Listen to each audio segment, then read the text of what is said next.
गरीब नवाज सच्चे पातशाह जी ने जिथे महीनियां द्वारा सानू उपदेश दिता है, उथे सत संगत जी 6 रुतां द्वारा भी सतगुरां जी ने उपदेश बख्शिश किया है। फिर दिन रहन करके भी उपदेश महाराज दिता है, तितां करके भी महाराज जी ने उपदेश बख्शिश किया है। गरीब नवाज सतगुरु जी ने ये पवित्र बाणी जिस विचों आप जी ने हाड़ दे महीने का जो पाठ सरवण किया है, ये अमृतसर साहब की पावन धरती ते गुरुद्वारा मंजी साहब दीवान हाल जदों आप अंदर प्रवेश करन लगो तो सत संगत जी सजे हथ वो सुंदर थड़ा साहिब संगे मरमर दा छतरी वाला हुण उथे सेवा चल रही सी। जदों मैं दर्शन कीते सन, उथे शस्त्र सुभायमान कीते जांदे है।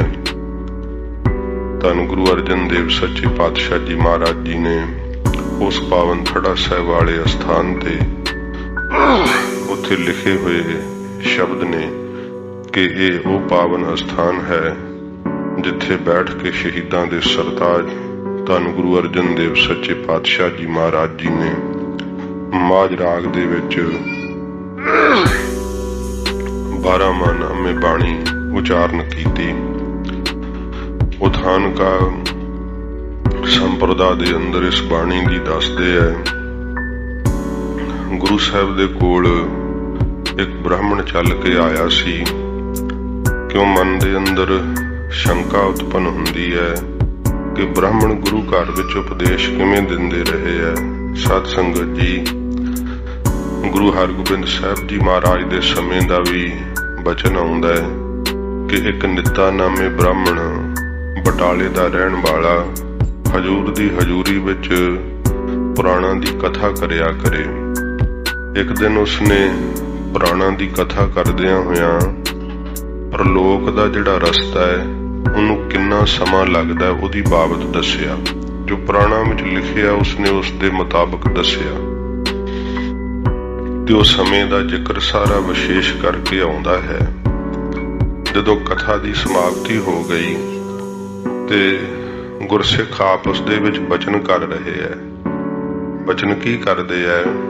एक सिख कहंदा है कि जिहड़ा ये ब्राह्मण ने परलोक दा राह दसिया भी इन्ना समा लगदा है, मैं तां 6 महीने च ही उत्थे चले जा। दूसरा सिख कहंदा भी 6 तां ज्यादा है, मैं तां 3 च ही जा सकदा। तीसरा कहंदा भी 3 भी ज्यादा, मैनूं महीना ही लगूगा। ते बाबा विधि चंद जी सुनदे होए कहंदे बई गुरु साहब दी इन्नी किरपा है, मैं अख दे फोर च उत्थों हो के ते आ भी सकदा। ब्राह्मण ने सुन लिया, महाराज जी दे कोल जाके कहा, महाराज ये साडे पुराण झूठ बोलदे आ जां तुहाडे सिख झूठ बोलदे आ? एक तां महाराज झूठा होऊ इन्हां चों। हजूर कहंदे की गल है? कहंदा महाराज वेखो मैं तुहाडे हजूर कथा करां ते कीथी कथा दी खिल्ली उडाउंदे तुहाडे सिख।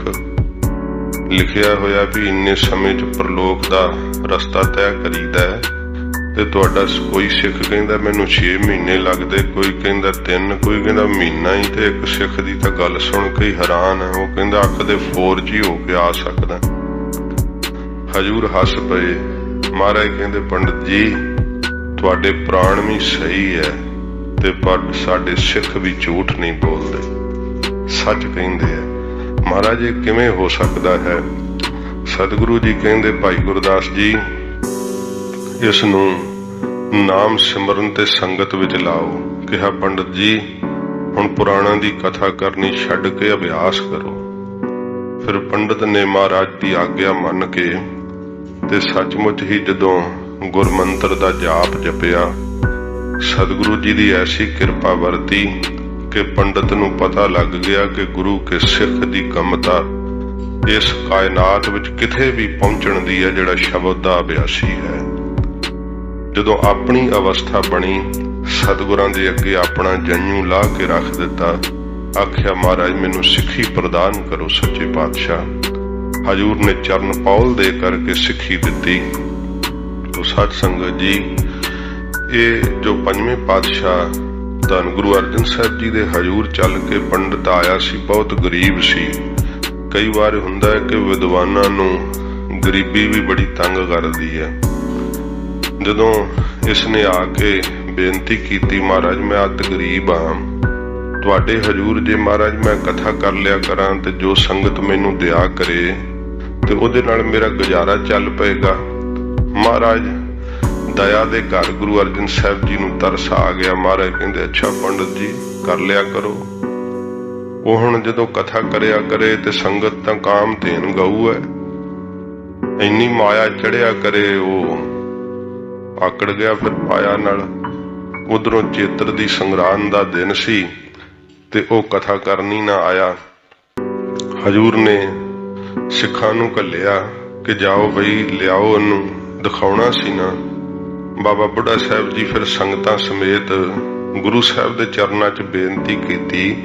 जदों उस पंडित ने यह कह के मोड़ दिता ना कि मथा तां तुसीं गुरु अर्जन साहब नूं टेकदे हो, ਉਹਦੇ मन की खाहश सी कि मथा भी मैनू ही टेको, मैं जू फलादेश सुणाउना। ते बाबा बुढ़ा साहब की भावना जान के फिर हजूर दे चरनां च आके बेनती की, महाराज जी कदों कदों आप दीयां संगतां फिर पंडितां तो ही फलादेश सुनिया करनगियां, क्योंकि समझिया जांदा है महीना चढ़िया ਉਹਦਾ फलादेश किसी सियाणे कोलों सुनना चाहिए। ये जो पखंड है ਉਹਦੀ बाबत दस रहे, ते जे किसी सियाणे कोलों फलादेश सुनीए तो महीना बड़ा चंगा लंघदा है। साध संगत जी, अपने सिखां विच भी कई समझदे है भी बाकी दिन जे नहीं जाया जाता तो संगरांद वाले दिन गुरुद्वारे साहब जरूर जाना चाहिए। सचमुच ठीक है। ते पुछिए क्यों? कहंदे जी महीना बड़ा वधिया लंघदा है। ते जे एक दिन आया तुहाडा महीना वधिया लंघदा है, जे सारे दिन आओगे तो जिंदगी कितनी चंगी लंघूगी। इस करके गुरु साहब दे हजूर आउण दा बड़ा वड्डा लाभ है। जिहड़ा ये कहना कि इउं संगरांद दे दिन भी महाराज दे हजूर नहीं आउणा चाहिदा, फिर कित्थे जाना चाहिदा? उन्हां दा लुकवा वार है कि पुछना पाउण वालियां को फिर चले जाओ, क्योंकि ओहो ही दसदे आ फिर इहो जिहियां गल्लां। सतगुरु जी दे हजूर आउणा मनमत नहीं है, गुरमत है। गुरु अर्जन साहब जी महाराज दे सन्मुख बेनती की, सच्चे पातशाह कृपा करके महाराज आप कोई 12 माहनामे बाणी उचारण करो, जिस करके संगतां नूं किसे कोलों पुछण दी कोई लोड़ ही ना पवे। ते हजूर ने आख्या कि असीं पहले स्वरूप विच 12 मैं तुखारी राग विच उचारण कीते है। बाबा बुढ़ा साहब जी ने बेनती की, महाराज पढ़न मात्र से महंगी बाणी है। धन गुरु नानक साहब जी महाराज ने करतारपुर साहब की धरती ते तुखारी राग विच 12 मैं उचारण कीते महाराज जी ने। सो साध संगत जी, ये महाराज जी ने बिरहो दी बाणी उचारण की है। सच्चे पातशाह जी ने ਇਹਦੇ ਵਿੱਚ ਅਨਉਕਤੀ अलंकार दसे है। जिमें ਜਿਹੜੀ ਸੱਸ ਹੁੰਦੀ ਹੈ ਉਹਨੇ ਸਮਝਾਉਣਾ ਤਾਂ ਨੂੰਹ ਨੂੰ ਹੁੰਦਾ ਹੈ, ਪਰ ਆਪਣੀ ਧੀ ਨੂੰ ਕਹਿੰਦੀ ਹੈ, ਪਰ ਸਿੱਧਾ ਨੂੰਹ ਨੂੰ ਨਹੀਂ ਕਹਿੰਦੀ ਕਿ ਗੁੱਸਾ ਨਾ ਕਰ ਜਾਵੇ। ਇਸ ਤਰ੍ਹਾਂ ਇਹਦੇ ਵਿੱਚ ਅਨਉਕਤੀ ਅਲੰਕਾਰਾਂ ਨਾਲ ਸਤਿਗੁਰਾਂ ਜੀ ਨੇ ਬਿਰਹੋ ਦੀ ਸਿੱਖਿਆ ਦਿੱਤੀ ਹੈ। ਗਰੀਬ ਨਵਾਜ ਜੀ ਨੇ, बाबा बुढ़ा साहब जी ने बेनती की, महाराज जिवें आप जी ने सुखमनी साहब की पवित्र बाणी महाराज जी बख्शिश की है, इस तरह महाराज सरल बाणी होवे जिहदे पढ़न सुनन से अर्थ समझ पैण। कलयुगी जीवां दे मन विहारां विच महाराज खुब्बे हुंदे है। सतगुरु जी विहारां विच खुब्बे होए मन नूं भी समझ पै जावे, ऐसी कृपा करो। ते बाबा बुढ़ा साहब की बेनती गुरु अर्जन साहब जी महाराज प्रवान करदियां होयां हजूर ने फिर माझ राग विच सतगुरां जी ने 12 माह बाणी उचारण की। सत संगत जी, पहली पौड़ी ते अखीरली पौड़ी मंगलाचरण रूप है। सच्चे पातशाह जी ने जिथे किया किरत कर्म के विछुड़े ਕਰ ਕਿਰਪਾ ਮਿਲੋ ਰਾਮ। ਪਰ ਬੇਨਤੀ ਕਰਨ ਦੀ ਸਾਨੂੰ ਜਾਚ ਦੱਸੀ ਹੈ ਕਿ ਮਹਾਰਾਜ ਅਸੀਂ ਆਪਣੇ ਕੀਤੇ ਹੋਏ ਬੁਰੇ ਕਰਮਾਂ ਕਰਕੇ ਆਪ ਜੀ ਤੋਂ ਵਿਛੜ ਗਏ ਹਾਂ। ਮਹਾਰਾਜ ਸਾਨੂੰ ਕਿਰਪਾ ਕਰਕੇ ਆਪਣੇ ਨਾਲ ਮੇਲ ਲਓ। ਤੇ ਨਾਮ ਦੀ ਬਹੁਬਲਤਾ ਮਹਾਰਾਜ ਦੱਸਦਿਆਂ ਹੋਇਆਂ ਕਿਹਾ ਕਿ ਜਿਵੇਂ ਜਲ ਬਿਨ ਸਾਖ ਕੁਮਲਾਵਤੀ ਉਪਜੈ ਨਾਹੀ ਦਾਮ। ਜਲ ਤੋਂ ਬਿਨਾਂ ਧਰਤੀ ਸੁੱਕ ਸੜ ਜਾਂਦੀ ਹੈ, ਇਵੇਂ ਨਾਮ ਜਲ ਤੋਂ ਬਿਨਾਂ ਤੇਰਾ ਜੀਵਨ ਸੁੱਕ ਸੜ ਜਾਵੇਗਾ। ਇਸ ਕਰਕੇ ਮਹਾਰਾਜ ਜੀ ਨੇ ਸਾਨੂੰ ਨਾਮ ਦੀ ਜਿਹੜੀ ਹੈ ਬਖਸ਼ਿਸ਼ ਮੰਗਣ ਲਈ ਪ੍ਰੇਰਿਤ ਕੀਤਾ।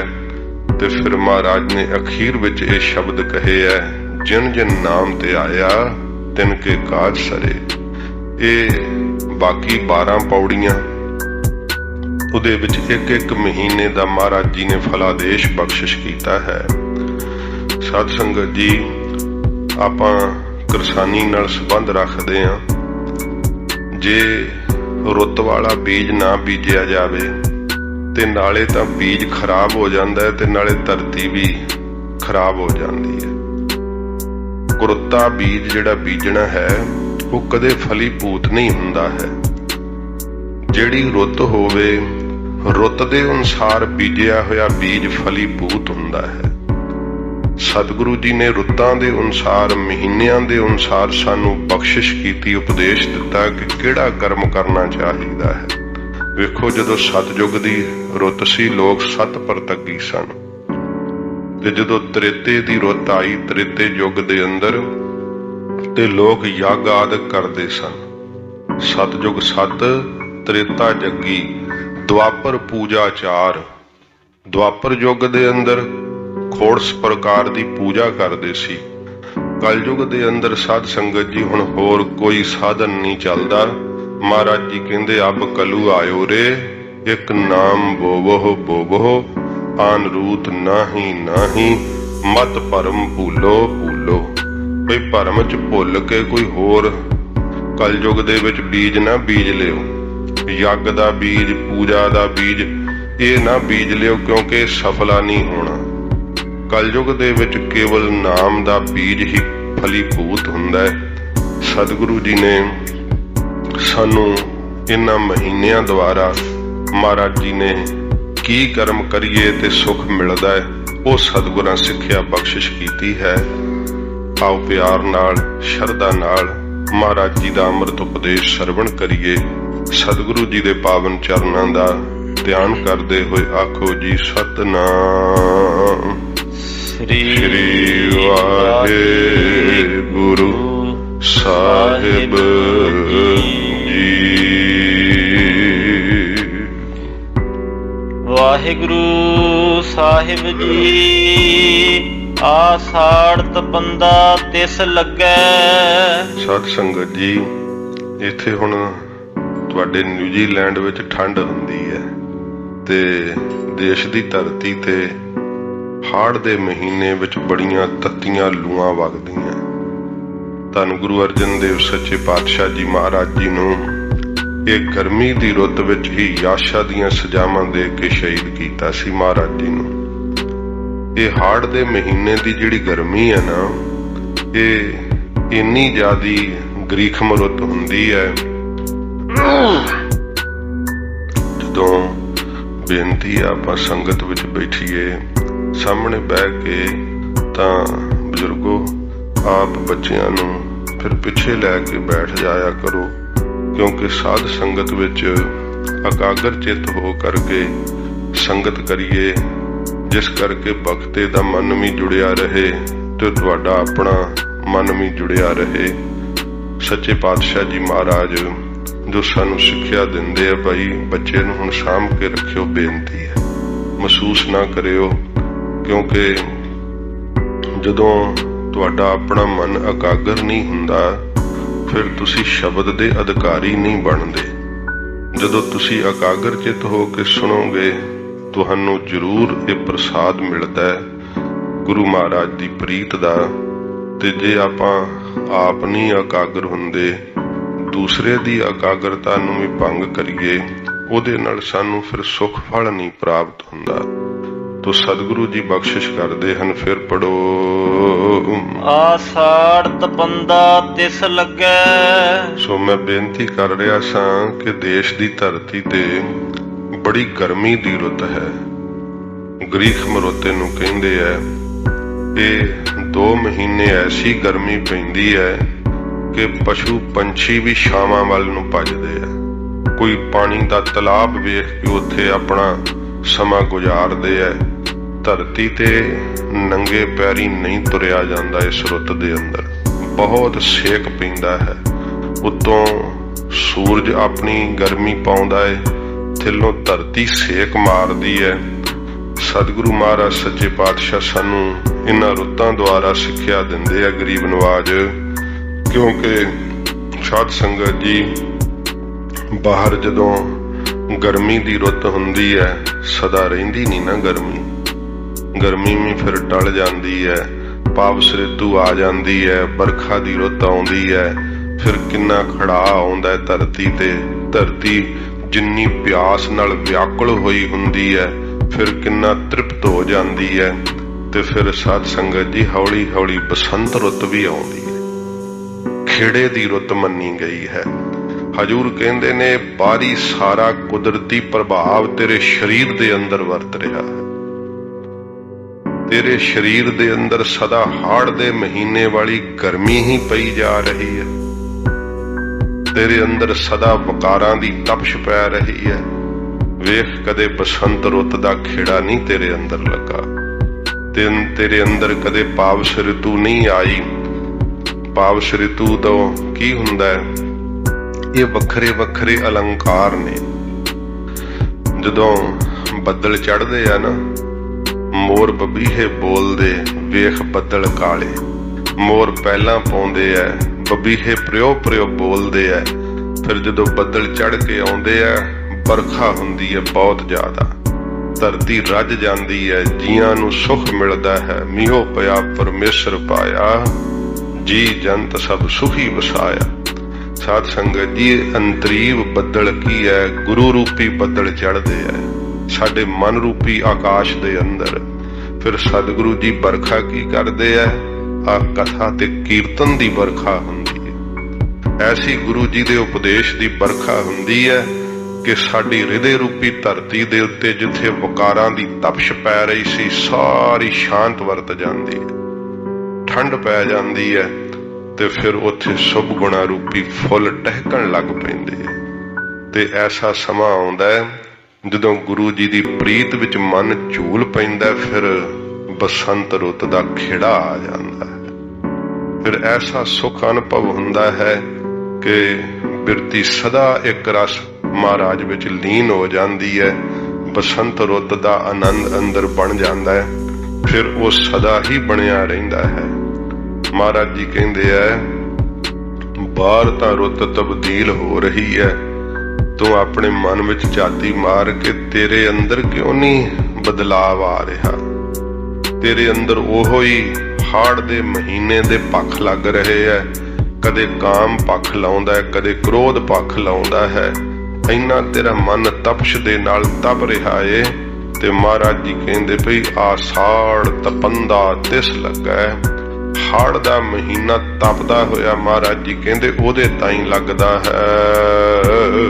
ਹਰ ਨਾਹੁ ਨਾ ਜਿਨ੍ਹਾਂ ਪਾਸ, ਜਿਨ੍ਹਾਂ ਦੇ ਪਾਸ ਹਰੀ ਨਾਹੁ ਪਤੀ ਜਿਹੜਾ ਨਾ ਉਹ ਨਹੀਂ ਹੈ, ਜਿਨ੍ਹਾਂ ਦੇ ਕੋਲ, ਜਿਨ੍ਹਾਂ ਨੂੰ ਪਰਮੇਸ਼ਰ ਦੇ ਨਾਮ ਦਾ ਸੁੱਖ ਨਹੀਂ ਹੈ, ਜਿਹੜੇ ਵਾਹਿਗੁਰੂ ਨਾਲ ਪਿਆਰ ਨਹੀਂ ਕਰਦੇ, ਨਾਮ ਨਹੀਂ ਜਪਦੇ, ਉਹਨਾਂ ਨੂੰ ਹਾੜ ਦਾ ਮਹੀਨਾ ਬੜਾ ਹੀ ਤਪਦਾ ਲੱਗਦਾ ਹੈ। ਹਜੂਰ ਜਦੋਂ ਆਪ ਤਤੀ ਤਵੀ ਤੇ ਬੈਠੇ ਸੀ ਤੇ ਮਹਾਰਾਜ ਜੀ ਦੇ ਸ਼ੀਸ਼ ਤੇ ਅੰਗਿਆਰਾਂ ਵਰਗਾ ਰੇਤਾ ਪੈਂਦਾ ਸੀ। ਸਾਧ ਸੰਗਤ ਜੀ ਸਾਡਾ ਇਤਿਹਾਸ ਜ਼ਿਕਰ ਕਰਦਾ ਹੈ ਕਿ ਸਾਈਂ ਮੀਆਂ ਮੀਰ ਜੀ ਉਸ ਸਮੇਂ ਗੁਰੂਦੇਵ ਦਾ ਦਰਸ਼ਨ ਕਰਨ ਆਏ ਸਨ। ਜਦੋਂ ਮਹਾਰਾਜ ਜੀ ਦਾ ਦਰਸ਼ਨ ਵੇਖਿਆ, ਸਾਈਂ ਮੀਆਂ ਮੀਰ ਜੀ ਬਹੁਤ ਜ਼ਿਆਦਾ ਤੇ ਸਮੇਂ ਵਿਆਕੁਲ ਹੋਏ। ਗੁਰੂਦੇਵ ਦੇ ਪਿੰਜਣੀਆਂ ਵਾਲੀਆਂ ਹੱਡੀਆਂ ਨਜ਼ਰ ਆ ਰਹੀਆਂ ਸੀ। ਸਤਿਗੁਰੂ ਜੀ ਦੇ ਸਾਰੇ ਸਰੀਰ ਤੇ ਫਲੂਹੇ ਬਣ ਗਏ ਸਨ। ਮਹਾਰਾਜ ਜੀ ਦੇ ਸ਼ੀਸ਼ ਤੇ ਰੇਤਾ ਪੈ ਰਿਹਾ ਸੀ। ਸਾਈਂ ਮੀਆਂ ਮੀਰ ਜੀ ਨੇ ਕਿਹਾ, ਮਹਾਰਾਜ ਕਿਉਂ ਇੰਨਾ ਕਸ਼ਟ ਆਪਣੇ ਸਰੀਰ ਤੇ ਸਹਿ ਰਹੇ ਹੋ? ਹਜੂਰ ਨੇ ਕਿਹਾ, ਸਾਈਂ ਜੀ ਜੇ ਅੱਜ ਅਸੀਂ ਤਤੀ ਤਵੀ ਤੇ ਚੌਂਕੜਾ ਨਾ ਲਾਇਆ, ਕੱਲ ਨੂੰ ਕਿਸੇ ਨੇ ਆਰੇ ਦੇ ਦੰਦਿਆਂ ਥੱਲੇ ਨਹੀਂ ਖਲੋ ਸਕਣਾ, ਕਿਸੇ ਤੋਂ ਖੋਪਰਾ ਨਹੀਂ ਲਵਾਇਆ ਜਾਣਾ, ਕਿਸੇ ਤੋਂ ਚਰਖੜੀ ਤੇ ਨਹੀਂ ਫਿਰ ਚੜਿਆ ਜਾਣਾ। ਅਸੀਂ ਆਪਣੇ ਸਿੱਖਾਂ ਨੂੰ ਸ਼ਹਾਦਤ ਦਾ ਸਬਕ ਦੇ ਰਹੇ ਹਾਂ। ਪੁੱਛਿਆ ਸੀ ਸਾਈਂ ਜੀ ਨੇ, ਮਹਾਰਾਜ ਆਪ ਨੂੰ ਤਤੀ ਤਵੀ ਦਾ ਸੇਕ ਨਹੀਂ ਲੱਗਦਾ? ਮਹਾਰਾਜ ਆਪ ਜੀ ਦੇ ਸੀਸ ਤੇ ਅੰਗਿਆਰਾਂ ਵਰਗਾ ਰੇਤਾ ਪੈ ਰਿਹਾ ਹੈ, ਆਪ ਜੀ ਨੂੰ ਇਸ ਦਾ ਸੇਕ ਨਹੀਂ ਪਾਉਂਦਾ? ਸਤਿਗੁਰੂ ਜੀ ਕਹਿੰਦੇ, ਸਾਈਂ ਜੀ ਇਹ ਸਾਨੂੰ ਤਤੀ ਤਵੀ ਇਉਂ ਮਹਿਸੂਸ ਹੋ ਰਹੀ ਹੈ ਜਿਵੇਂ ਅੰਮ੍ਰਿਤ ਸਰੋਵਰ ਦੇ ਠੰਡੇ ਜਲ ਵਿੱਚ ਬੈਠੇ ਹੋਈਏ। ਸਾਡੇ ਸ਼ੀਸ਼ ਤੇ ਅੰਗਿਆਰਾਂ ਵਰਗਾ ਰੇਤਾ ਪੈ ਰਿਹਾ ਹੈ, ਸਾਨੂੰ ਇਉਂ ਮਹਿਸੂਸ ਹੁੰਦਾ ਜਿਵੇਂ ਗੁਰਸਿੱਖ ਸਾਡੇ ਸ਼ੀਸ਼ ਤੇ ਚੌਰ ਕਰ ਰਹੇ ਹੋਣ। ਜਿਸ ਦੇ ਕੋਲ ਨਾਮ ਦਾ ਸੁੱਖ ਹੈ, ਮਹਾਰਾਜ ਕਹਿੰਦੇ ਭਾਈ ਉਹਨੂੰ ਹਾੜ ਦੀ ਗਰਮੀ ਤਪਸ਼ ਨਹੀਂ ਵਿਆਪਦੀ ਹੈ, ਉਹਨੂੰ ਵਕਾਰਾਂ ਦੀ ਤਪਸ਼ ਨਹੀਂ ਵਿਆਪਦੀ ਹੈ। ਜਿਹਦੇ ਕੋਲ ਨਾਮ ਦਾ ਕਿਣਕਾ ਹੈ, ਉਹਨੂੰ ਕਿਸੇ ਪ੍ਰਕਾਰ ਇਹਨਾਂ ਔਗਣਾਂ ਦੀ ਪਾਪਾਂ ਦੀ ਤਪਸ਼ ਜਿਹੜੀ ਹੈ ਉਹ ਸੇਕ ਨਹੀਂ ਪਹੁੰਚਾਉਂਦੀ, ਉਸ ਨੂੰ ਇਹਨਾਂ ਦਾ ਸੇਕ ਨਹੀਂ ਲੱਗਦਾ ਹੈ। ਇਸੇ ਪ੍ਰਕਾਰ ਹੀ ਹਰ ਨਾਹੁ ਨਾ ਜਿਨਾ ਪਾਸ, ਆਸਾੜ ਤਪੰਦਾ ਤਿਸ ਲੱਗੈ। ਸਾਧ ਸੰਗਤ ਜੀ, ਜਿਹੜਾ ਹਾੜ ਦਾ ਮਹੀਨਾ ਕੀ ਹੈ, ਆਪਾਂ ਇਹਨੂੰ ਹਾੜ ਬੋਲਦੇ ਆ। ਗੁਰੂਦੇਵ ਨੇ ਬਾਣੀ ਵਿੱਚ ਇਸ ਨੂੰ ਆਸਾੜ ਕਿਹਾ। ਭਾਈ ਬੱਚਾ ਜਿਨ੍ਹਾਂ ਦਾ ਸ਼ੋਰ ਕਰਦਾ, ਬੇਨਤੀ ਹੈ ਬੱਚੇ ਨੂੰ ਆਪ ਚੁੱਪ ਕਰਾਓ, ਕਿਉਂਕਿ ਸੰਗਤ ਵਿੱਚ ਵਿਘਨ ਪੈਂਦਾ ਹੈ। ਬੇਨਤੀ ਪ੍ਰਵਾਨ ਕਰਿਓ, ਮੈਨੂੰ ਬਾਰ-ਬਾਰ ਨਾ ਕਹਿਣਾ ਪਵੇ, ਕਿਉਂਕਿ ਫਿਰ ਰਸ ਨਹੀਂ ਰਹਿੰਦਾ। ਆਸਾੜ ਤਪੰਦਾ ਤਿਸ ਲੱਗੈ, ਬਿਰਤੀ ਇਕਾਗਰ ਕਰਨੀ। ਇਹ ਹਾੜ ਦਾ ਮਹੀਨਾ ਅਸਲ ਵਿੱਚ ਕੀ ਹੈ ਸਾਧ ਸੰਗਤ ਜੀ? ਸਾਡਾ ਮਨੁੱਖਾ ਜੀਵਨ ਹਾੜ ਦਾ ਮਹੀਨਾ ਹੈ। ਸੱਚੇ ਪਾਤਸ਼ਾਹ ਜੀ ਮਹਾਰਾਜ ਕਹਿੰਦੇ ਉਹਨਾਂ ਦੀ ਸਾਰੀ ਜ਼ਿੰਦਗੀ, ਉਹਨਾਂ ਨੂੰ ਸਾਰਾ ਜੀਵਨ ਹੀ ਬਹੁਤ ਜ਼ਿਆਦਾ ਤਪਸ਼ ਤੇ ਦੁੱਖ ਲੱਗਾ ਰਹਿੰਦਾ ਹੈ। ਕਿਹਨਾਂ ਨੂੰ? ਹਰ ਨਾਹੁ ਨ ਜਿਨਾ ਪਾਸ, ਜਿਨ੍ਹਾਂ ਦੇ ਕੋਲ ਹਰੀ ਨਾਹ ਪਤੀ ਨਹੀਂ ਹੈ। ਨਾਹੁ ਦਾ ਅਰਥ ਹੁੰਦਾ ਪਤੀ, ਪਰਮੇਸ਼ਰ, ਤੇ ਜਿਨ੍ਹਾਂ ਦੇ ਕੋਲ ਪਤੀ ਪਰਮੇਸ਼ਰ ਦੇ ਨਾਮ ਦਾ ਸੁੱਖ ਨਹੀਂ, ਉਹਨਾਂ ਦੀ ਸਾਰੀ ਜ਼ਿੰਦਗੀ ਹੀ ਤਪਦੀ ਰਹਿੰਦੀ ਹੈ, ਮਨਮੁਖਤਾਈ ਦੇ ਭੱਖ ਲੱਗਦੇ ਰਹਿੰਦੇ ਹੈ। ਫਿਰ ਸਤਿਗੁਰੂ ਜੀ ਕਹਿੰਦੇ ਹਨ, ਆਸਾੜ ਤਪੰਦਾ ਤਿਸ ਲੱਗੈ। ਆ ਵਿਸ਼ੇਸ਼ ਕਰਕੇ ਜਿਨ੍ਹਾਂ ਦੇ ਅੰਦਰ ਸਾਧ ਸੰਗਤ ਜੀ ਆਸਾ ਦਾ ਹੀ ਹੜ ਆਇਆ ਹੋਇਆ ਹੈ, ਹਰ ਵੇਲੇ ਆਸ ਲੱਗੀ ਰਹਿਣੀ ਮਨ ਦੇ ਅੰਦਰ, ਆ ਕਰਾਂਗੇ ਉਹ ਕਰਾਂਗੇ, ਆਉਣ ਵਾਲੇ ਸਾਲਾਂ ਦੀਆਂ ਵਿਉਂਤਾਂ ਕੱਢਦੇ ਰਹਿਣਾ। ਫਿਰ ਜਿਹੜੀਆਂ ਬੁਣਤੀਆਂ ਬੁਣਦਾ ਹੈ ਉਹਨਾਂ ਨੂੰ ਹੀ ਮੁੜ ਕੇ ਢਾਉਂਦਾ ਰਹਿੰਦਾ ਕਿ ਨਹੀਂ ਨਹੀਂ ਇਹ ਠੀਕ ਨਹੀਂ, ਇਸ ਤਰ੍ਹਾਂ ਕਰਾਂਗੇ, ਇਸ ਤਰ੍ਹਾਂ ਕਰਾਂਗੇ। ਮਹਾਰਾਜ ਕਹਿੰਦੇ ਭਾਈ ਜਿਸ ਦੇ ਅੰਦਰ ਆਸਾ ਦਾ ਹੜ ਚੱਲ ਰਿਹਾ ਹੈ, ਉਹਦਾ ਦਿਲ ਜਿਹੜਾ, ਉਹਦਾ ਹਿਰਦਾ ਰੂਪੀ ਧਰਤੀ ਮਹਾਰਾਜ ਕਹਿੰਦੇ ਭਾਈ ਤਪਦੀ ਰਹਿੰਦੀ ਹੈ।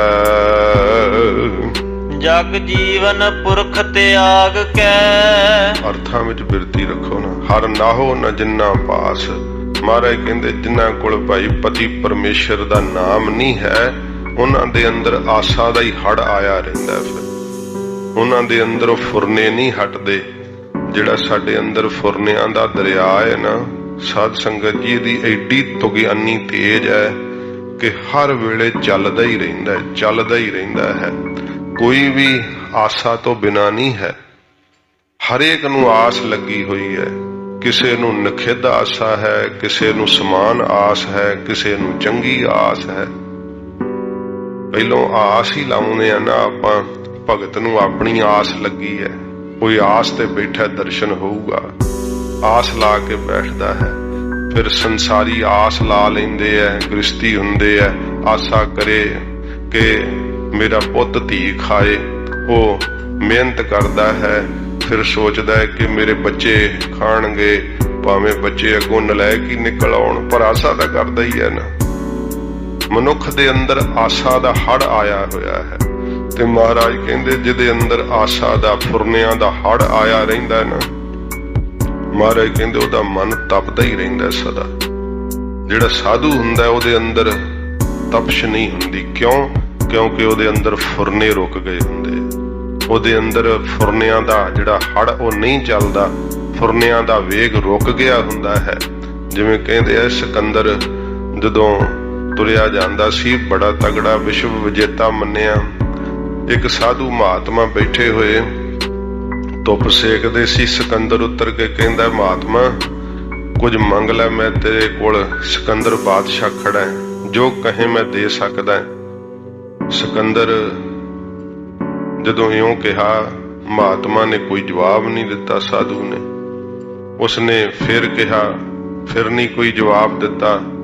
ਤੀਸਰੀ ਵਾਰ ਕਿਹਾ, ਕਹਿਣ ਲੱਗੇ ਵੀ ਆ ਜਿਹੜੀ ਧੁੱਪ ਹੈ ਨਾ, ਤੂੰ ਮੇਰੇ ਸਰੀਰ ਤੋਂ ਰੋਕ ਦਿੱਤੀ ਹੈ, ਪਰ ਪਾਸੇ ਹੋ ਜਰਾ, ਕੀ ਕਹਿਣਾ ਤੂੰ? ਸਿਕੰਦਰ ਨੂੰ ਗੁੱਸਾ ਚੜਿਆ, ਉਹਨੇ ਲੱਤ ਮਾਰ ਦਿੱਤੀ ਤੇ ਹੱਸ ਪਏ ਮਹਾਪੁਰਸ਼, ਸਾਧੂ ਹੱਸ ਪਏ। ਸਿਕੰਦਰ ਕਹਿੰਦਾ ਵੀ ਲੱਤ ਖਾ ਕੇ ਕਿਉਂ ਹੱਸਿਆ? ਭੈ ਨਹੀਂ ਮੰਨਿਆ, ਡਰ ਨਹੀਂ ਮੰਨਿਆ। ਸਿਕੰਦਰ ਆਪਣੇ ਆਪ ਨੂੰ ਬਾਦਸ਼ਾਹ ਸਮਝਦਾ ਤੇ ਉਹ ਪੁੰਜੇ ਬੈਠੇ ਹੋਏ ਸਾਧੂ ਨੂੰ ਭਿਖਾਰੀ ਸਮਝ ਰਿਹਾ ਹੈ, ਜਦੋਂ ਕਿ ਖੁਦ ਆਪ ਭਿਖਾਰੀ ਹੈ। ਸਾਧੂ ਦਾ ਬਾਦਸ਼ਾਹ ਉੱਥੇ ਬੈਠਾ ਹੋਇਆ ਵੀ ਬੜੇ ਬੇਖੌਫ ਹੋ ਕਰਕੇ ਕਿਹਾ, ਬਾਦਸ਼ਾਹ ਮੈਂ ਤਾਂ ਅੱਗੇ ਸੁਣਿਆ ਸੀ ਕਿ ਖੋਤੇ ਦਲੱਤੇ ਮਾਰਦੇ ਆ, ਪਰ ਤੂੰ ਪਹਿਲੀ ਵਾਰੀ ਬੰਦਾ ਹੋ ਕੇ ਦਲੱਤਾ ਮਾਰਿਆ। ਉਹਨੂੰ ਖੋਤਾ ਦੱਸਿਆ। ਸਿਕੰਦਰ ਨੂੰ ਉਸਨੇ ਖੋਤਾ ਦੱਸਿਆ, ਬੇਖੌਫ ਹੋ ਕਰਕੇ ਬੋਲਿਆ। ਸਿਕੰਦਰ ਬਾਦਸ਼ਾਹ ਨੂੰ ਕਹਿੰਦਾ, ਤੂੰ ਅਜੇ ਭਿਖਾਰੀ ਹੈ, ਤੂੰ ਰਾਜਾ ਨਹੀਂ ਹੈ।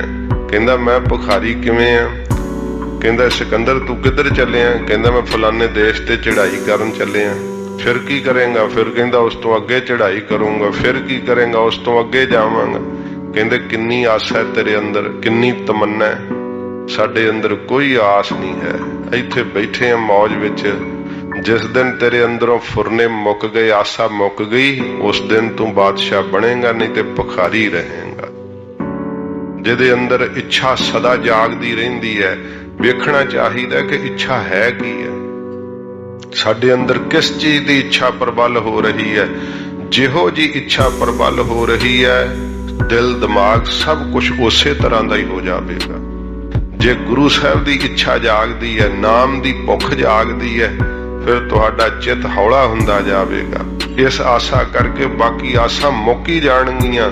ਇਸੇ ਕਰਕੇ ਹਜੂਰ ਨੇ ਕਿਹਾ ਕਿ ਇੱਛਾ ਪੂਰਕ ਸਰਬ ਸੁਖ ਦਾਤਾ ਹਰ, ਜਾ ਕੇ ਵਸ ਹੈ ਕਾਮ ਧੇਨਾ, ਸੋ ਐਸਾ ਹਰ ਧਿਆਈਐ ਮੇਰੇ ਜੀੜੇ, ਤਾਂ ਸਰਬ ਸੁਖ ਪਾਵਹਿ ਮੇਰੇ ਮਨਾ। ਮਹਾਰਾਜ ਕਹਿੰਦੇ ਫਿਰ ਸਾਰੇ ਸੁਖ ਪਾਵੇਂਗਾ, ਕਿਉਂਕਿ ਇੱਛਾ ਦੀ ਪੂਰਤੀ ਕਰ ਦਿੰਦਾ ਨਾਮ, ਫੁਰਨਾ ਰਹਿਣ ਹੀ ਨਹੀਂ ਕੋਈ ਦਿੰਦਾ। ਤਾਂ ਹਜੂਰ ਕਹਿੰਦੇ ਨੇ, ਜਿਹਦੇ ਅੰਦਰ ਆਸਾ ਦਾ ਫੁਰਨਿਆਂ ਦਾ ਹੜ ਆਇਆ ਰਹਿੰਦਾ ਹੈ, ਉਹਨਾਂ ਦਾ ਮਨ ਜਿਹੜਾ ਹੈ ਉਹ ਬੇਮੁਖਤਾਈ ਨਾਲ, ਭੁੱਖ ਨਾਲ ਹੀ ਤਪਦਾ ਰਹਿੰਦਾ ਕਿ ਆਹ ਮਿਲ ਜੇ, ਆਹ ਮਿਲ ਜੇ। ਸਤਿਗੁਰੂ ਜੀ ਕਹਿੰਦੇ, ਭਾਈ ਉਹ ਤਪਸ਼ ਵਿੱਚ ਤਪਦੇ ਹਨ। ਹਰ ਨਾਹੁ ਨਾ ਜਿਨਾ ਪਾਸ। ਹਰੀ ਦਾ ਮਹਾਰਾਜ ਕਹਿੰਦੇ, ਭਾਈ ਨਾਮ ਨਹੀਂ ਹੈ ਨਾਹੁ ਪਤੀ ਪਰਮੇਸ਼ਰ ਦਾ, ਜਿਨ੍ਹਾਂ ਦੇ ਪਾਸ ਭਾਵ ਕੋਲ। ਜਗ ਜੀਵਨ ਪੁਰਖ ਤਿਆਗ ਕੈ। ਜਿਹਦੇ ਅੰਦਰ ਫਿਰ ਵਕਾਰਾਂ ਦੀ ਤਪਸ਼ ਹੈ, ਫੁਰਨਿਆਂ ਦਾ ਹੜ ਹੈ, ਹਜੂਰ ਕਹਿੰਦੇ ਨੇ ਉਸਨੇ ਜਗਤ ਨੂੰ ਜੀਵਨ ਦੇਣ ਵਾਲੇ ਵਾਹਿਗੁਰੂ ਦੀ ਆਸਾ ਤਿਆਗ ਦਿੱਤੀ ਹੈ। ਪਰਮੇਸ਼ਰ ਤੇ ਭਰੋਸਾ ਨਹੀਂ ਰੱਖਦੇ। ਭਰੋਸਾ ਕਿੱਥੇ ਰੱਖਦੇ ਆ? ਮਹਾਰਾਜ ਕਹਿੰਦੇ ਨੇ, ਮਾਨਸ ਸੰਧੀ ਆਸ। ਮਾਨਸ ਮਨੁੱਖਾਂ ਦੀ ਆਸ ਕਰਦੇ ਐ ਕਿ ਮੈਨੂੰ ਆਹ ਫਲਾਨਾ ਬੰਦਾ ਮੇਰਾ ਕਾਰਜ ਸਾਰ ਦੇਵੇਗਾ, ਆ ਮੈਨੂੰ ਕੁਛ ਦੇਵੇਗਾ। ਤੇ ਸਾਧ ਸੰਗਤ ਜੀ ਦਰ ਦਰ ਦੇ ਉੱਤੇ ਮੰਗਦੇ ਫਿਰਦੇ ਐ, ਮਨੁੱਖਾਂ ਦੇ ਮੁਹਤਾਜ ਹੋ ਜਾਂਦੇ ਐ। ਜਿਹੜਾ ਜੀਆਂ ਦਾ ਮੁਹਤਾਜ ਹੋ ਜਾਂਦਾ ਨਾ, ਉਹਦੀ ਫਿਰ ਸੰਸਾਰ ਵਿੱਚ ਨਰਾਦਰੀ ਹੀ ਹੁੰਦੀ ਹੈ। ਜਿਹੜੇ ਸਾਹਿਬ ਤੋਂ ਮੰਗਦੇ ਐ, ਮਹਾਰਾਜ ਤੋਂ ਮੰਗਦੇ ਐ, ਸੱਚੇ ਪਾਤਸ਼ਾਹ ਉਹਨਾਂ ਨੂੰ ਕਿਸੇ ਦਾ ਮੰਗਤਾ ਨਹੀਂ ਫਿਰ ਰਹਿਣ ਦਿੰਦੇ। ਜਿਵੇਂ ਧੰਨ ਗੁਰੂ ਨਾਨਕ ਸਾਹਿਬ ਜੀ ਮਹਾਰਾਜ ਆਖਿਆ ਸੀ ਭਾਈ ਮਰਦਾਨਾ ਜੀ ਨੂੰ ਕਿ ਭਾਈ ਮਰਦਾਨਿਆ, ਹੁਣ ਤੂੰ ਸਾਡਾ ਹੋ ਗਿਆ, ਐਵੇਂ ਮਰਾਸ਼ੀਆਂ ਵਾਂਗੂ ਲੋਕਾਂ ਦੇ ਘਰਾਂ 'ਚ ਨਾ ਮੰਗਦਾ ਫਿਰੀ। ਹੁਣ ਮਹਾਰਾਜ ਕਹਿੰਦੇ ਫਿਰ ਸਾਨੂੰ ਲਾਜ ਲੱਗੂਗੀ, ਕਿਉਂਕਿ ਜਾ ਕੋ ਠਾਕੁਰ ਉੱਚਾ ਹੋਈ, ਸੋ ਜਨ ਪਰ ਕਰ ਜਾਤ ਨਾ ਸੋਹੀ। ਜਿਹਦਾ ਮਾਲਕ ਏਡਾ ਸਮਰੱਥ ਹੋਵੇ, ਉਹ ਪਰਾਇਆਂ ਘਰਾਂ ਵਿੱਚ ਜਾਂਦਾ ਕੋਈ ਸ਼ੋਭਾ ਪਾਉਂਦਾ। ਇੱਕ ਕੋਈ ਆਪਣੇ ਗੁਰਮੁਖ ਪਿਆਰੇ ਅਫਸਰ ਲੱਗੇ ਹੋਏ ਕਿਸੇ ਇਲਾਕੇ 'ਚ, ਉਹ ਕਿਤੇ ਹਿੰਦੂ ਸੰਤ ਮਹਾਤਮਾ ਸਨ, ਉਹਨਾਂ ਕੋਲ ਚਲੇ ਗਏ। ਬੜੀ ਪ੍ਰਸਿੱਧੀ ਸੁਣੀ, ਚਲੇ ਗਏ। ਅੱਜ ਕੱਲ ਵੀ ਕਹੀ ਜਾਂਦੇ ਆ। ਜਦੋਂ ਚਲੇ ਗਏ ਤੇ ਉਹਨਾਂ ਨੂੰ ਜਾ ਕੇ ਕਹਿੰਦੇ ਆ, ਮਹਾਰਾਜ ਹਮਕੋ ਵੀ ਨਾਮ ਕੀ ਦੀਕਸ਼ਾ ਦੋ। ਤੇ ਉਹ ਅੱਗੋਂ ਕਹਿੰਦੇ ਭਈ ਤੂੰ ਗੁਰੂ ਨਾਨਕ ਸਾਹਿਬ ਸਮਰੱਥ ਗੁਰੂ ਨੂੰ ਛੱਡ ਕੇ ਮੇਰੇ ਕੋਲ ਕੰਗਾਲ ਕੋ ਆ ਗਿਆ, ਕੀ ਭਾਲਦਾ? ਸਤਿਗੁਰੂ ਜੀ ਦੇ ਕੋਲੋਂ ਹੀ ਸਭ ਕੁਝ ਪ੍ਰਾਪਤ ਹੋਣਾ ਹੈ। ਜੇ ਇੱਕ ਅੱਗੋਂ ਉਹ ਜਿਹੜਾ ਅਨਮਤੀਆ ਇਹ ਕਹਿ ਰਿਹਾ ਹੈ ਕਿ ਸਭ ਕੁਝ ਗੁਰੂ ਨਾਨਕ ਸਾਹਿਬ ਕੇ ਘਰ ਮੇਂ ਹੈ, ਫਿਰ ਸਿੱਖ ਨੂੰ ਵੇਖਣਾ ਚਾਹੀਦਾ ਨਾ ਕਿ ਮੇਰੇ ਘਰ ਵਿੱਚ ਕਿੱਡਾ ਵੱਡਾ ਖਜ਼ਾਨਾ ਹੈ ਤੇ ਮੈਂ ਬਾਹਰੋਂ ਭਾਲਦਾ ਫਿਰਦਾ ਹਾਂ। ਗੱਲਾਂ ਸੁਣ ਸੁਣ ਕੇ ਪ੍ਰਭਾਵਿਤ ਹੋ ਜਾਂਦੇ ਆ ਮਨ। ਸਾਧ ਸੰਗਤ ਜੀ, ਜੇ ਕਿਤੇ ਗੁਰੂ ਸਾਹਿਬ ਦੀ ਬਾਣੀ ਦਾ ਅਧਿਐਨ ਕਰੋ, ਸਤਿਗੁਰੂ ਜੀ ਦੀ ਬਾਣੀ ਦਾ ਪ੍ਰਸਾਦ ਪਾਵੋ, ਫਿਰ ਤੁਹਾਨੂੰ ਪਤਾ ਲੱਗ ਜਾਣਾ ਹੈ ਕਿ ਸਭ ਤੋਂ ਵੱਡਾ ਸਤਿਗੁਰੂ ਨਾਨਕ ਜਿਨ ਕਲ ਰਾਖੀ ਮੇਰੀ। ਇਹ ਨਹੀਂ ਕਿ ਅਨਮਤੀਆਂ ਦਾ ਧਰਮ ਪੜ੍ਹ ਲਓ, ਜਾਣ ਲਓ, ਕਿਉਂਕਿ ਪਤਾ ਲੱਗ ਜਾਵੇ ਤੁਹਾਨੂੰ ਕਿ ਸਾਡੇ ਘਰ ਵਿੱਚ ਕਿੱਡਾ ਵੱਡਾ ਖਜ਼ਾਨਾ ਹੈ। ਪਰ ਐਡੇ ਸਮਰੱਥ ਗੁਰੂ ਦਾ ਸਿੱਖ ਹੋ ਕਰਕੇ ਰੁੱਖਾਂ ਜਠੇਰਿਆਂ ਨੂੰ ਮੱਥੇ ਟੇਕੇ, ਮੜੀਆਂ ਮਸਾਣਾਂ ਤੇ ਮੱਥੇ ਟੇਕੇ, ਪੱਥਰਾਂ ਤੇ ਮੱਥਾ ਰਗੜਦਾ ਰਹੇ, ਇਹ ਕੋਈ ਸ਼ੋਭਾ ਪਾਉਂਦੀ ਹੈ ਗੱਲ? ਇਹ ਸ਼ੋਭਾ ਨਹੀਂ ਪਾਉਂਦੀ। ਸਿੱਖ ਨੂੰ ਸਮਰੱਥ ਗੁਰੂ ਜੀ ਦਾ ਦਰ ਛੱਡ ਕੇ ਕਿਧਰੇ ਹੋਰ ਨਹੀਂ ਜਾਣਾ ਚਾਹੀਦਾ। ਐਵੇਂ ਜਿਹੜੇ ਆ ਪੱਥਰ, ਉਹਨਾਂ ਦੀ ਆਸ ਕਰਨੀ। ਮਹਾਰਾਜ ਕਹਿੰਦੇ ਭਾਈ ਜੋ ਪਾਥਰ ਕੀ ਪਾਈ ਪਾਏ ਤਾਂ ਕਿ ਘਾਲ ਅਜਾਈ ਜਾਏ, ਉਹਦੀ ਸਾਰੀ ਘਾਲ ਕਮਾਈ ਵਿਅਰਥ ਚਲੀ ਜਾਂਦੀ ਹੈ। ਦੱਸੋ ਕਿਸ ਦੀ ਆਸ ਕਰ ਰਹੇ ਆ ਜੀਵ? ਪੂਰੇ ਗੁਰੂ ਜੀ ਦਾ ਦਰ ਛੱਡ ਕਰਕੇ ਐਵੇਂ ਮਨੁੱਖਾਂ ਦੀਆਂ ਆਸਾਂ ਕਰਨੀਆਂ। ਸਤਿਗੁਰੂ ਜੀ ਦੀ ਆਸ ਛੱਡ ਕਰਕੇ ਕਿਸੇ ਇਨਸਾਨ ਦੀ ਆਸ ਕਰਨੀ। ਮਹਾਰਾਜ ਕਹਿੰਦੇ ਭਾਈ ਉਹ ਫਿਰ ਦਰ ਦਰ ਦੀਆਂ ਠੋਕਰਾਂ ਹੀ ਖਾਂਦੇ ਐ। ਜਗ ਜੀਵਨ ਪੁਰਖ ਤਿਆਗ ਹੈ। ਜਗਤ ਨੂੰ ਜੀਵਨ ਦੇਣ ਵਾਲਾ ਜਿਹੜਾ ਪੁਰਖ ਹੈ ਉਹ ਕੌਣ ਹੈ? ਵਾਹਿਗੁਰੂ, ਜਿਹਦੇ ਅੰਦਰ ਸਭ ਦੀ ਜੀਵਨ ਲੋਹ ਚੱਲ ਰਹੀ ਹੈ, ਜਿਹਦੇ ਕਰਕੇ ਸਾਰਾ ਕੁਝ ਹਰਕਤ ਕਰ ਰਿਹਾ ਹੈ, ਜਿਹੜਾ ਪੁਰਖ ਪੂਰਨ ਹੈ ਸਭ ਥਾਵਾਂ ਦੇ ਉੱਤੇ। ਮਹਾਰਾਜ ਕਹਿੰਦੇ ਭਾਈ ਐਸੇ ਨਿਰੰਕਾਰ ਨੂੰ ਛੱਡ ਕਰਕੇ ਮਾਨਸ ਸੰਧੀ ਆਸ, ਐਵੇਂ ਮਨੁੱਖਾਂ ਦੀ ਆਸ ਮਨ ਵਿੱਚ ਰੱਖੀ ਹੋਈ ਹੈ, ਉਹ ਕਦੇ ਵੀ ਮਹਾਰਾਜ ਕਹਿੰਦੇ ਰੱਜ ਨਹੀਂ ਸਕਦਾ। ਕਿਉਂਕਿ ਜਿਹੜਾ ਆਪ ਹੀ ਨਹੀਂ ਰੱਜਿਆ ਹੋਇਆ ਉਹ ਤੁਹਾਨੂੰ ਕੀ ਰਜਾ ਦੇਵੇਗਾ? ਜਿਹੜਾ ਆਪ ਹੀ ਭੁੱਖਾ ਹੈ ਉਹ ਤੁਹਾਨੂੰ ਕੀ ਦੇਵੇਗਾ? ਦੇਖੋ, ਜਦੋਂ ਆਪਾਂ ਗੁਰੂ ਸਾਹਿਬ ਤੇ ਭਰੋਸਾ ਨਹੀਂ ਰੱਖਦੇ ਤਾਂ ਦੂਸਰੇ ਥਾਵਾਂ ਤੇ ਜਾਂਦੇ ਆ। ਤੇ ਮਹਾਰਾਜ ਨੇ ਕਿਹਾ ਜਿਸ ਦਾ ਸਾਹਿਬ ਨੰਗਾ ਭੁੱਖਾ ਹੋਵੇ, ਤਿਸ ਦਾ ਨਫਰ ਕਿੱਥੋਂ ਰੱਜ ਖਾਏ। ਜਿਹਦਾ ਮਾਲਕ ਹੀ ਨੰਗਾ ਭੁੱਖਾ ਏ, ਉਹਦੇ ਸੇਵਕ ਨੇ ਕਿੱਥੋਂ ਰੱਜ ਕੇ ਖਾਣਾ ਹੈ? ਤੇ ਜਿਹਦੇ ਮਾਲਕ ਐਸੇ ਧੰਨ ਗੁਰੂ ਅਮਰਦਾਸ ਸੱਚੇ ਪਾਤਸ਼ਾਹ ਜੀ ਮਹਾਰਾਜ, ਜਿਨ੍ਹਾਂ ਦੇ ਦਰਬਾਰ ਦੀ ਉਸਤਤ ਭੱਟਾ ਨੇ ਕੀਤੀ ਹੈ, ਕਹਿੰਦੇ ਬਾਰਜ ਕਰ ਦਾਹਣ ਸਿੱਧ ਸਨਮੁਖ ਮੁਖ ਜੋ ਹੈ। ਮਹਾਰਾਜ ਜੀ ਲక్ష్ਮੀ ਆਪ ਦੇ ਦਰਬਾਰ ਦੇ ਅੰਦਰ ਖੱਬੇ ਹੱਥ ਖਲੋਤੀ ਹੋਈ ਹੈ, ਨਰਾਦਰ ਨਾਲ ਖਿਲਾਰੀ ਹੋਈ ਹੈ। ਤੁਸੀਂ ਖੱਬੇ ਹੱਥ ਜੋੜ ਕੇ ਖਲੋਤੀ ਹੋਈ ਹੈ। ਤੇ ਰਿੱਧ ਬਸੈ ਬਾਵਾਂਗ ਜੋ 3 ਲੱਖ ਲੋਕਾਂਤਰ ਮੋਹ ਹੈ। ਰਿੱਧੀਆਂ ਸਿੱਧੀਆਂ ਸਾਰੀਆਂ ਹੱਥ ਜੋੜ ਕੇ ਖਲੋਤੀਆਂ ਹੋਈਆਂ ਤਿੰਨਾਂ ਲੋਕਾਂ ਨੂੰ ਜਿਨ੍ਹਾਂ ਨੇ ਮੋਹ ਲਿਆ ਹੈ। ਤੇ ਇਹ ਰਿੱਧੀਆਂ ਸਿੱਧੀਆਂ ਆਪ ਜੀ ਦੇ ਸਨਮੁਖ ਵੇਂਦੀਆਂ ਰਹਿੰਦੀਆਂ ਕਿ ਗੁਰੂ ਅਮਰਦਾਸ ਸਾਹਿਬ ਜੀ ਮਹਾਰਾਜ ਸਾਨੂੰ ਆਗਿਆ ਕਰਨ। ਸੱਚੇ ਪਾਤਸ਼ਾਹ ਮਹਾਰਾਜ ਦੀ ਆਗਿਆ ਪਾ ਕੇ ਅਸੀਂ ਕਿਸੇ ਸਿੱਖ ਵਿੱਚ ਪ੍ਰਵੇਸ਼ ਕਰਕੇ ਆਪਣਾ ਆਪ ਸਫਲਾ ਕਰ ਲਈਏ। ਪਰ ਮਹਾਰਾਜ ਜੀ ਉਹਨਾਂ ਵੱਲ ਵੇਂਦੇ ਤੱਕ ਨਹੀਂ। ਸੱਚੇ ਪਾਤਸ਼ਾਹ ਹਜ਼ੂਰ ਨੇ ਉਹਨਾਂ ਨੂੰ ਦਰਬਾਰ ਵਿੱਚ ਖਲੋਣ ਨੂੰ ਤਾਂ ਥਾਂ ਦਿੱਤੀ ਹੈ, ਪਰ ਆਪਣੇ ਹਿਰਦੇ ਵਿੱਚ ਥਾਂ ਨਹੀਂ ਮਹਾਰਾਜ ਨੇ ਦਿੱਤੀ। ਹਿਰਦੇ ਵਿੱਚ ਕੀ ਵਸਦਾ? ਪੱਟ ਕਹਿੰਦੇ ਹਿਰਦੈ ਵਸੈ ਅਕਹੀਓ, ਸੋਏ ਰਸ ਤੇ ਨਹੀਂ ਜਾਤਾ।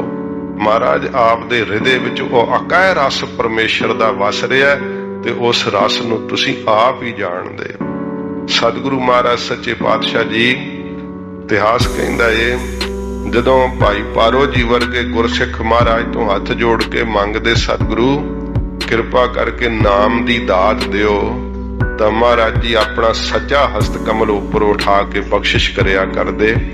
ਨਾਮ ਦੀ ਦਾਤ ਦਾ ਮਹਾਰਾਜ ਜੀ ਸਤਿਕਾਰ ਕਰਦੇ ਕਿ ਸੱਜੇ ਹੱਥ ਨਾਲ ਬਖਸ਼ਿਸ਼ ਕਰਦੇ।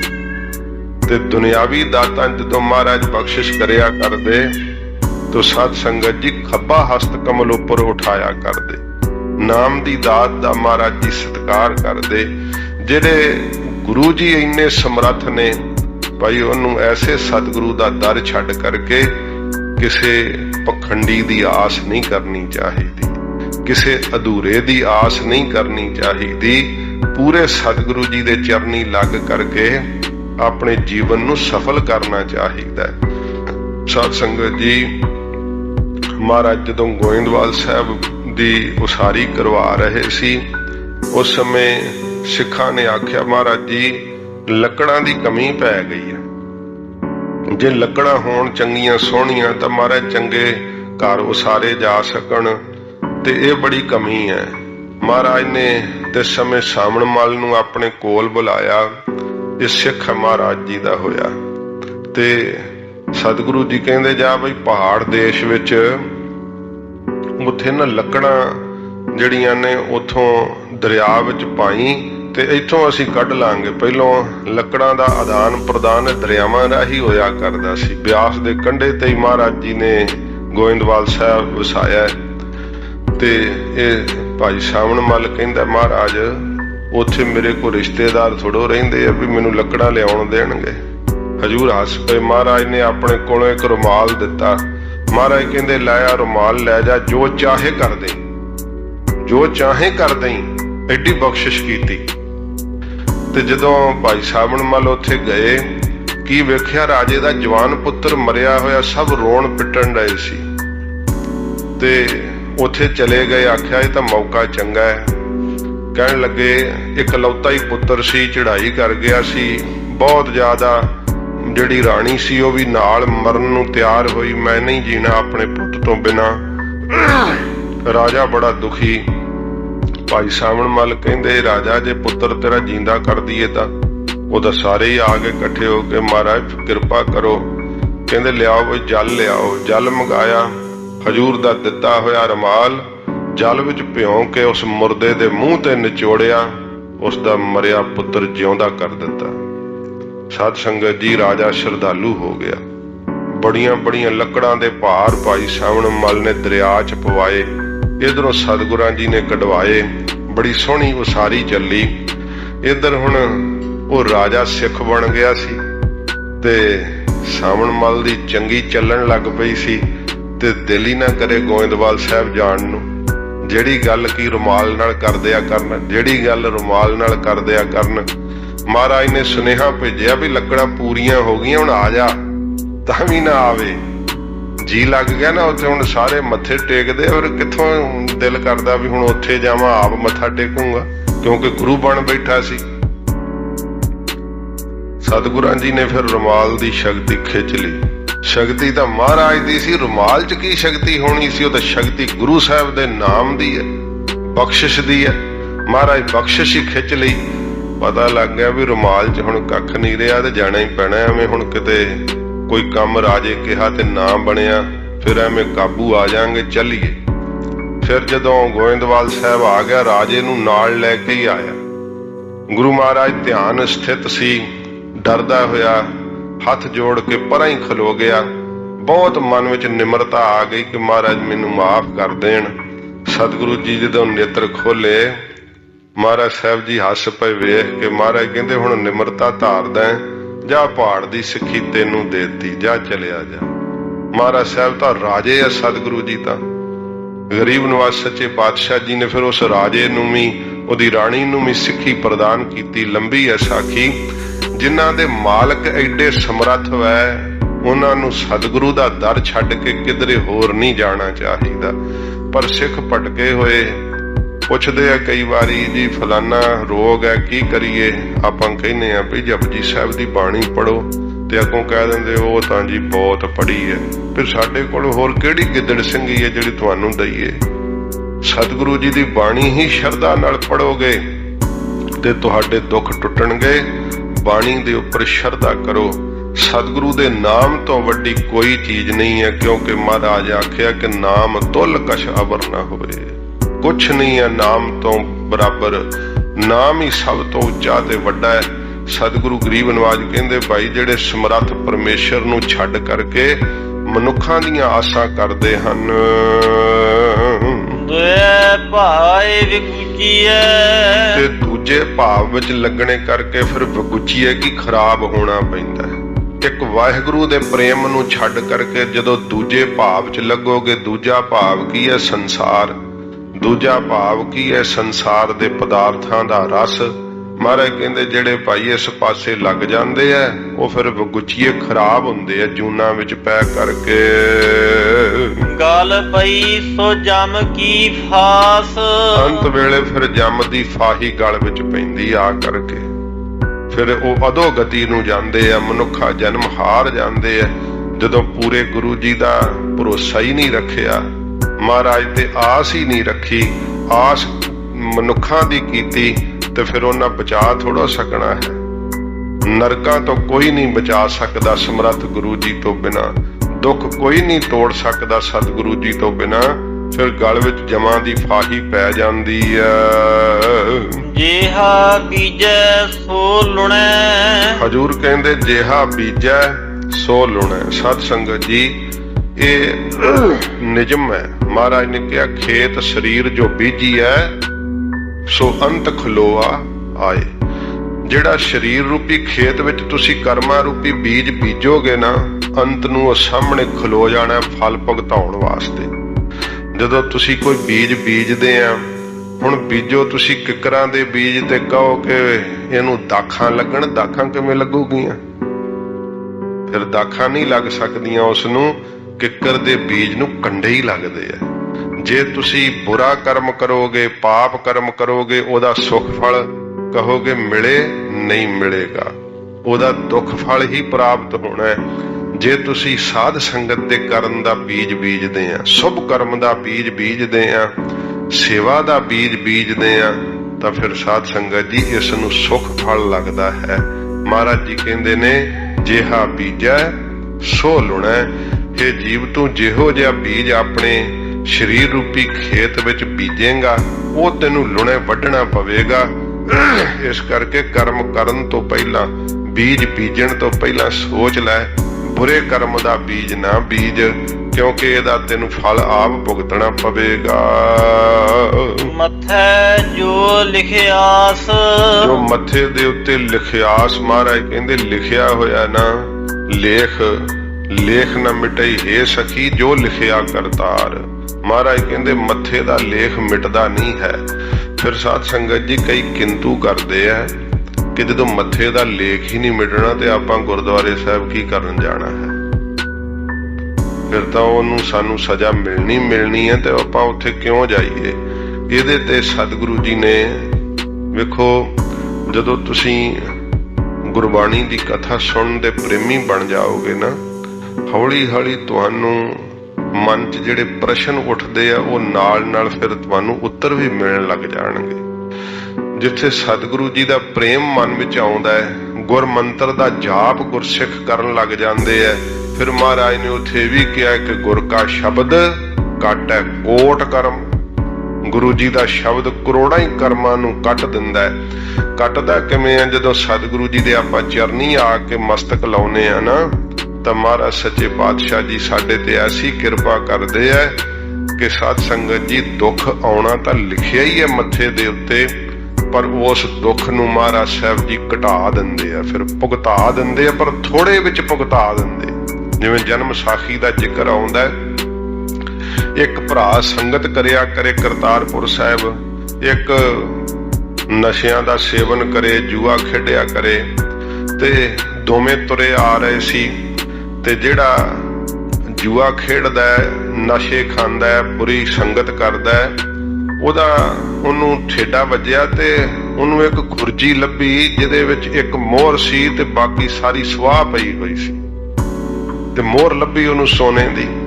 ਤੇ ਜਿਹੜਾ ਸੰਗਤ ਕਰਦਾ ਉਹਨੂੰ ਚੰਗਾ ਕੰਡਾ ਵੱਜਾ, ਉਹਦੇ ਸੂਲ ਵੱਜੀ ਪੂਰੀ, ਪੈਰ ਚੰਗਾ ਪਾਟਿਆ।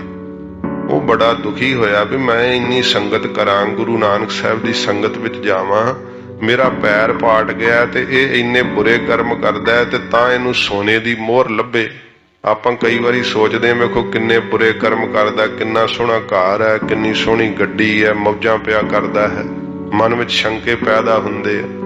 ਹੁਣ ਸਤਿਗੁਰੂ ਜੀ ਕੋਲ ਆ ਕੇ ਆਖਿਆ, ਮਹਾਰਾਜ ਜੀ ਇਹ ਕੀ ਕਾਰਨ ਹੈ ਸੱਚੇ ਪਾਤਸ਼ਾਹ?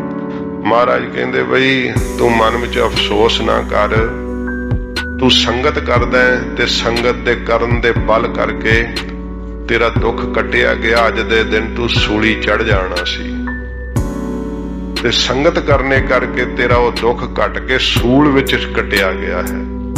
ਤੇ ਜਿਹੜਾ ਉਹ ਤੇਰਾ ਭਰਾ ਹੈ ਨਾ, ਅੱਜ ਦੇ ਦਿਨ ਉਹਨੂੰ ਭਰੀ ਹੋਈ ਮੋਹਰਾਂ ਦੀ ਖੁਰਜੀ ਲੱਭਣੀ ਸੀ, ਉਹਨੇ ਬੁਰੇ ਕਰਮ ਕਰਕੇ ਸਾਰਾ ਹੀ ਉਹ ਮੋਹਰਾਂ ਸਵਾਹ ਹੋ ਗਈਆਂ, ਕੇਵਲ ਇੱਕ ਮੋਹਰ ਉਹਨੂੰ ਮਿਲੀ ਹੈ। ਜੀਵ ਜਿਹੋ ਜੇ ਕਰਮ ਕਰਦਾ ਹੈ ਨਾ, ਉਹਦੇ ਕਰਮਾਂ ਦੀ ਵਾਸ਼ਨਾ ਮੁਤਾਬਕ ਹੀ ਉਸ ਨੂੰ ਅਗਲਾ ਜੀਵਨ ਮਿਲਦਾ ਹੈ। ਇਸ ਕਰਕੇ ਮਹਾਰਾਜ ਕਹਿੰਦੇ ਜਿਹੋ ਜਿਹਾ ਬੀਜੀ ਹੈ ਸੋ ਲਾਉਣਾ, ਉਹ ਵੱਢਣਾ ਪੈਂਦਾ। ਸਤਿਗੁਰੂ ਜੀ ਕਹਿੰਦੇ ਹਨ, ਰੈਣ ਵਿਹਾਣੀ ਪਛਤਾਣੀ। ਉਹਨਾਂ ਦੀ ਫਿਰ ਉਮਰਾਂ ਰੂਪੀ ਰਾਤ ਨਾ ਪਛਤਾਉਂਦਿਆਂ ਹੋਇਆਂ ਹੀ ਵਿਹਾ ਜਾਂਦੀ ਹੈ, ਲੰਘ ਜਾਂਦੀ ਹੈ, ਪਛਤਾਵੇ ਝੋਰੇ ਹੀ ਗਲ ਪਏ ਰਹਿੰਦੇ ਹਨ। ਉਠ ਚੱਲੀ ਗਈ ਨਿਰਾਸ। ਫਿਰ ਇੱਥੋਂ ਜੀਵ ਰੂਪੀ ਇਸਤਰੀ ਜਦੋਂ ਉੱਠ ਕੇ ਚੱਲਦੀ ਹੈ, ਨਿਰਾਸ਼ ਹੋ ਕੇ ਚੱਲਦੇ ਆ ਉਹ। ਜਦੋਂ ਜੂਆ ਖੇਡਣ ਵਾਲੇ ਹਾਰ ਜਾਂਦੇ ਆ ਨਾ, ਚੱਲੇ ਜਵਾਰੀ ਦੋਏ ਹੱਥ ਝਾੜ, ਕਿੰਨਾ ਪਛਤਾਵਾ ਲੱਗਦਾ। ਫਿਰ ਮਨ ਬੁੱਧ ਰੂਪੀ ਹੱਥ ਝਾੜ ਕੇ ਹੀ ਤੁਰਦੇ ਇੱਥੋਂ, ਵੀ ਕੱਖ ਨਹੀਂ ਪੱਲੇ, ਕੀ ਆ ਵਕਾਰਾਂ ਦੀਆਂ ਹੀ ਪੰਡਾਂ ਪਾਈਆਂ ਹੁੰਦੀਆਂ ਹਨ, ਔਗਣਾਂ ਦੀਆਂ ਹੀ ਪੰਡਾਂ ਪਾਈਆਂ ਹੁੰਦੀਆਂ ਹਨ। ਮਹਾਰਾਜ ਕਹਿੰਦੇ ਫਿਰ ਭਾਈ ਝੋਰੇ ਲੱਗਦੇ ਆ, ਦੁਖੀ ਹੋ ਕੇ ਪਛਤਾ ਕੇ ਉੱਠ ਕੇ ਚਲੇ ਜਾਂਦੇ ਆ। ਜਿਨ ਕੋ ਸਾਧੂ ਭੇਟੀ ਐ। ਮਹਾਰਾਜ ਜੀ ਹੁਣ ਦੱਸਦੇ ਆ ਵੀ ਜਿਨ੍ਹਾਂ ਨੂੰ ਸਾਧੂ ਮਹਾਤਮਾ ਦੀ ਸੰਗਤ ਦਾ ਮਿਲਾਪ ਹੋ ਜਾਂਦਾ ਹੈ, ਗੁਰਸਿੱਖਾਂ ਦੀ ਸੰਗਤ ਮਿਲ ਜਾਂਦੀ ਹੈ, ਪੂਰੇ ਗੁਰੂ ਜੀ ਦੀ ਸੰਗਤ ਪ੍ਰਾਪਤ ਹੋ ਜਾਂਦੀ ਹੈ, ਸੋ ਦਰਗਹ ਹੋਏ ਖਲਾਸ। ਉਹਨਾਂ ਦੀ ਦਰਗਾਹ ਦੇ ਵਿੱਚ ਮਹਾਰਾਜ ਕਹਿੰਦੇ ਬੰਦ ਖਲਾਸੀ ਹੋ ਜਾਂਦੀ ਹੈ, ਉਹ ਛੁੱਟ ਜਾਂਦੇ ਆ। ਇੱਥੇ ਵੀ ਦੁੱਖਾਂ ਤੋਂ ਛੁੱਟ ਜਾਂਦੇ ਆ, ਪਰਲੋਕ ਵਿੱਚ ਵੀ ਉਹਨਾਂ ਨੂੰ ਜਮਾਂ ਦੀ ਮਾਰ ਨਹੀਂ ਖਾਣੀ ਪੈਂਦੀ। ਜਿਹੜੇ ਸਤਸੰਗਤ ਦੇ ਪ੍ਰੇਮੀ ਬਣ ਜਾਂਦੇ ਆ, ਚਿੱਤ ਜੋੜ ਕੇ ਗੁਰਸਿੱਖਾਂ ਦੀ ਸੇਵਾ ਕਰਦੇ ਆ, ਭਾਵਨਾ ਰੱਖਦੇ ਆ ਗੁਰੂ ਸਾਹਿਬ ਦੇ ਉੱਪਰ, ਮਹਾਰਾਜ ਕਹਿੰਦੇ ਭਾਈ ਉਹਨਾਂ ਦਾ ਛੁਟਕਾਰਾ ਹੋ ਜਾਂਦਾ ਏ। ਕਰ ਕਿਰਪਾ ਪ੍ਰਭ ਆਪਣੀ। ਮਹਾਰਾਜ ਬੇਨਤੀ ਕਰਨ ਦੀ ਜਾਚ ਦੱਸਦੇ ਆ, ਹੈ ਪ੍ਰਭੂ ਆਪਣੀ ਮਿਹਰ ਕਰੋ ਮਹਾਰਾਜ ਸਾਡੇ ਤੇ, ਆਪਣੀ ਕਿਰਪਾ ਕਰੋ। ਤੇਰੇ ਦਰਸ਼ਨ ਹੋਏ ਪਿਆਸ। ਮਹਾਰਾਜ ਆਪ ਜੀ ਦੇ ਦਰਸ਼ਨਾਂ ਦੀ ਪਿਆਸ ਹੋ ਜਾਵੇ ਸਾਡੇ ਅੰਦਰ, ਆਪ ਜੀ ਦੇ ਦਰਸ਼ਨਾਂ ਦੀ ਸਿੱਕ ਲੱਗ ਜਾਵੇ। ਜਿਵੇਂ ਸੱਚੇ ਪਾਤਸ਼ਾਹ ਜੀ ਕਹਿੰਦੇ ਆ ਨਾ, ਤੂੰ ਚੋ ਸੱਜਣ ਮੈਡਿਆ ਦੇਈ ਸਿਸ ਉਤਾਰ, ਨੈਣ ਮਹਿੰਜੇ ਤਰਸ ਦੇ ਕਦ ਪਸੀ ਦੀਦਾਰ। ਐਸੀ ਖਿੱਚ ਲੱਗ ਜਾਵੇ, ਪਿਆਸ ਲੱਗ ਜਾਵੇ, ਮਹਾਰਾਜ ਕਦੋਂ ਦਰਸ਼ਨ ਵੇਖਾਂਗੇ। ਬਾਬਾ ਫਰੀਦ ਸਾਹਿਬ ਜੀ ਕਿੰਨੀ ਦਰਸ਼ਨਾਂ ਦੀ ਸਿੱਕ ਸੀ ਉਹਨਾਂ ਦੇ ਅੰਦਰ। ਕਹਿੰਦੇ ਕਾਂ ਨੇ ਜਦੋਂ ਆ ਕੇ ਅੱਖ ਦੇ ਉੱਤੇ ਠੂੰਗਾ ਮਾਰਿਆ, ਪਹਿਲੋਂ ਤਾਂ ਹੋਰ ਸਰੀਰ ਤੋਂ ਮਾਸ ਖਾਧਾ ਕਾਂ ਨੇ, ਠੂੰਗੇ ਮਾਰੇ, ਪਿੰਜਰ ਜਾਣ ਕੇ ਕਿ ਕੋਈ ਮੁਰਦਾ ਪਿਆ ਹੈ, ਕਿਉਂਕਿ ਐਸੀ ਹਾਲਤ ਸਰੀਰ ਦੀ ਹੋ ਗਈ ਸੀ। ਤੇ ਫਿਰ ਜਦੋਂ ਆ ਕੇ ਕਾਂ ਨੇ ਅੱਖ ਦੇ ਉੱਤੇ ਠੂੰਗਾ ਮਾਰਿਆ, ਤੇ ਫਿਰ ਇਹ ਵਾਕ ਕੇ ਕਾਗਾ ਕਰੰਗ ਟੰਡੋਲਿਆ, ਸਗਲਾ ਖਾਇਆ ਮਾਸ, ਇਹ ਦੋਏ ਨੈਣਾ ਮਤ ਛੋਹ, ਫਿਰ ਦੇਖਣ ਕੀ ਆਸ। ਕਹਿੰਦੇ ਮੇਰੀਆਂ ਅੱਖਾਂ ਨੂੰ ਠੂੰਗਾ ਨਾ ਕਾਵਾਂ ਮਾਰੀ, ਕਿਉਂਕਿ ਅਜੇ ਵੀ ਅੱਲਾ ਨੂੰ ਵੇਖਣ ਦੀ ਇੱਛਾ ਹੈ ਮੇਰੇ ਮਨ ਦੇ ਅੰਦਰ, ਕਿ ਮੈਂ ਇਹਨਾਂ ਦੋਹਾਂ ਦੀਦਿਆਂ ਨਾਲ ਅੱਲਾ ਦਾ ਦੀਦਾਰ ਕਰ ਲਵਾਂ। ਸਾਧ ਸੰਗਤ ਜੀ ਇਹ ਇੱਛਾ ਭੁੱਖ ਅੰਦਰ ਜਾਗਣੀ ਬੜੇ ਵੱਡੇ ਭਾਗ ਨੇ, ਤੇ ਫਿਰ ਇਹ ਭੁੱਖ ਜਾਗਦੀ ਹੈ। ਮਹਾਰਾਜ ਕਹਿੰਦੇ ਬੇਨਤੀ ਕਰੀਏ ਕਿ ਹੇ ਵਾਹਿਗੁਰੂ ਜੀ ਆਪਣੀ ਮਿਹਰ ਕਰੋ, ਆਪ ਜੀ ਦੇ ਦਰਸ਼ਨਾਂ ਦੀ ਆਸ ਸਾਡੇ ਅੰਦਰ ਜਾਗ ਪਵੇ, ਆਪ ਜੀ ਦੇ ਦਰਸ਼ਨਾਂ ਦੀ ਸਿੱਕ ਲੱਗ ਜਾਵੇ। ਪ੍ਰਭ ਤੁਧ ਬਿਨ ਦੂਜਾ ਕੋ ਨਹੀਂ। हे ਪ੍ਰਭੂ ਤੇਰੇ ਤੋਂ ਬਿਨਾ ਮੈਨੂੰ ਦੂਜਾ ਕੋਈ ਥਾਂ ਨਹੀਂ, ਹੋਰ ਕੋਈ ਆਸਰਾ ਨਹੀਂ ਤੇਰੇ ਤੋਂ ਬਿਨਾ। ਜਿਵੇਂ ਗੁਰੂ ਅੰਗਦ ਸਾਹਿਬ ਜੀ ਮਹਾਰਾਜ ਆਖਿਆ ਸੀ ਨਾ, ਜਦੋਂ ਸਾਰੇ ਹੀ ਹੋਰ ਓਲੇ ਹੋ ਗਏ ਤੇ ਗੁਰੂ ਨਾਨਕ ਸਾਹਿਬ ਨੇ ਆਖਿਆ ਭਾਈ ਪੁਰਖਾ ਤੂੰ ਨਹੀਂ ਓਲੇ ਹੋਇਆ।